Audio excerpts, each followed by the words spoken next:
very well. My name is Andrew Ogboro. I think we've done very well in the last 4 years by the numbers. We are the world poorest.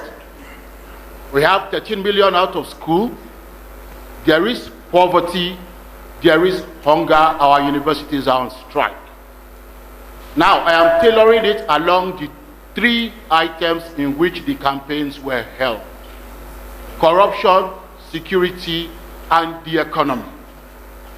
We've taken corruption, and I understand how we are fighting that corruption, because we've just been told the former Babachi Lawal has been fired, but still he's part of the campaign, so I understand corruption. On security, I have also heard now that until we get more money, we will be where we are. So now I also understand security. So please, I also want to understand the economy, so I can go home and tell myself whether to come out and vote or not. Thank you. Thank you, sir. And all of that, and where we are today, just so that Mr. Ogboro can vote.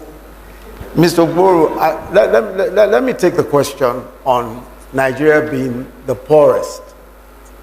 Now, if you look at the MBS figures, that's the Nigerian Bureau of Statistics figures, as of 2012, Nigeria had 112 million people in extreme poverty. 2012. If you look at the figures today, going by those same figures, they say about 86 million, but higher than India. Now let me explain, and let me put this in perspective. From 2010 to 2014, Nigeria earned the highest ever from oil revenues. In 4 years, Nigeria earned 383 billion. Yet, poverty figures went from about 82 million to 112 million in 2012. And the numbers continued. That's the reason why we had a poverty problem. Unfortunately, with the resources we had, poverty was not addressed. Poverty doesn't disappear overnight. When people are poor, they remain poor unless the government does something about it. Nothing was done, despite the highest revenues in our history. In 3 years of our own government, 3 years, 94 billion is what we made from oil revenues. Compare that to 383 billion. Oil at some point was 110 to 114, and we had poverty figures of 112. Now, what did we do from the point of view of the economy to alleviate poverty? We started the largest program for social investment in the history of this country. That's why we have the conditional cash transfers. We're giving the poorest people in our country today 5,000 naira every month.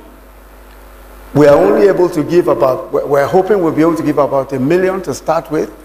But in order to prevent stark poverty and malnutrition, we're doing our homegrown school feeding. We're feeding 9.2 million children every single day in public primary schools.